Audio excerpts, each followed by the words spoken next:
हैदराबाद में पंहिंजे वालिद ऐं सिंध जे अॻूणे वॾे वज़ीर सैद अब्दुल्ला शाह जे प्राइवेट सेक्रेटरी आबिद कुरैशी जे चेलम में शिरकत बाद मीडिया सां ॻाल्हाईंदे सिंध जे वॾे वज़ीर सैद मुराद अली शाह चयो आहे त नवाज़ शरीफ़ इदारनि ते तनक़ीद करे वॾी ग़लती करे रहियो आहे। नवाज़ शरीफ़ खे घुर्जे त ज़ाती फ़ाइदे बदिरां मुल्क बाबति सोचे। खेसि अदालत नाल कयो आहे त उनजो रस्तो बि अदालत ई आहे, बाक़ी जलसनि में वञी इदारनि खे बुरो भलो चवणु सही न आहे। मुराद अली शाह चयो त पीपी पंहिंजो बानी अदालती क़तल ज़रिए विञायो। आसिफ़ ज़रदारी जेल में हो त शहीद बीबी अकेले सिर अदालतुनि खे मुंहुं ॾिनो ऐं हिकु ॾींहं में पंहिंजे ॿारनि सां गॾु चइनि अदालतुनि में पेश थींदी हुई, पर हुन कॾहिं बि अदलिया ऐं ॿियनि इदारनि लाइ ग़लति ॿोली न ॻाल्हाई। हुन चयो त पीपी जे शरीक चेयरमैन आसिफ़ अली ज़रदारी सियासी बुनियादनि ते ठहियल केसनि जो अदालतुनि में मुंहुं ॾिनो ऐं जेल में मथसि तशदुद बि थियो, पर हुन जलसनि में अदलिया ख़िलाफ़ ॻाल्हाइण बदिरां क़ानूनी रस्तो अख़्तियार कयो ऐं आज़ादु थियो। हुन चयो त जेकॾहिं नवाज़ शरीफ़ सम्झे थो त साणसि नाइंसाफ़ी थी आहे त पोइ खेसि घुर्जे त अदालत सां राब्तो करे ऐं क़ौम खे वधीक ॾुखियाईनि में न विझे, छाकाणि त मुल्क अॻु ई ॾुखी सूरत हाल मां गुज़री रहियो आहे। संदसि चवणो त मुल्की तारीख़ में एतिरो कर्ज़ु कंहिं बि न खंयो जेतिरो नून लीग हुकूमत 4 सालनि दौरान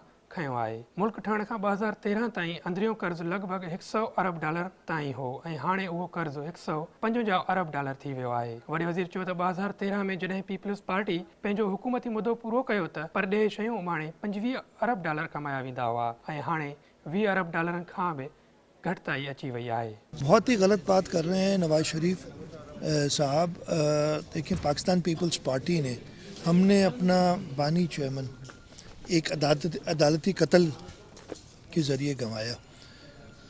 उसकी हमने फिर रेफरेंस भी डाला हुआ है सुप्रीम कोर्ट में। सदर आसिफ अली जरदारी ने जब वो सदर थे वो भी अभी तक उसके नहीं हुआ, लेकिन उसके बावजूद हमने कोर्ट्स के ऊपर और कई शहीद मोहतरमा बेनज़ीर भुट्टो, आपको याद होगा कि आसिफ अली जरदारी साहब जेल में थे, वो अपने छोटे बच्चों के साथ दिन में 4 कोर्टों पे हाज़िरियाँ देती थी, लेकिन कभी कोर्ट्स के बारे में ऐसे लफ्ज़ नहीं इस्तेमाल किए, इदारों के बारे में ऐसे लफ्ज़ नहीं इस्तेमाल किए। नवाज़ शरीफ को चाहिए कि वो अपनी सियासत या अपनी पर्सनल अपने फ़ायदे की बजाय मुल्क का सोचें। मुल्क के वज़ीर आज़म रहें और आगे की तरफ देखना चाहिए।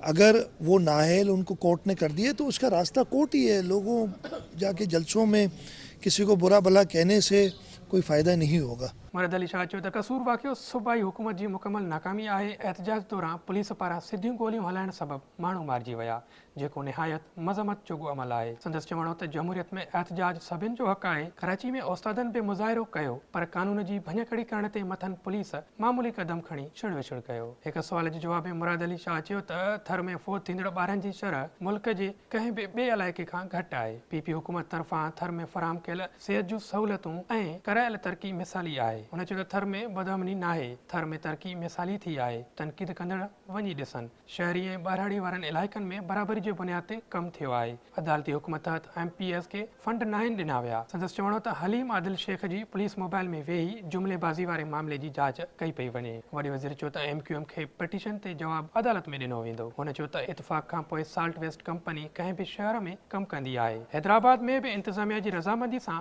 साल्ट वेस्ट कंपनी कमु कंदी। वॾे वज़ीर चयो त चूंडनि लाइ अक़बदियुनि जो कमु इलेक्शन कमीशन जो आहे।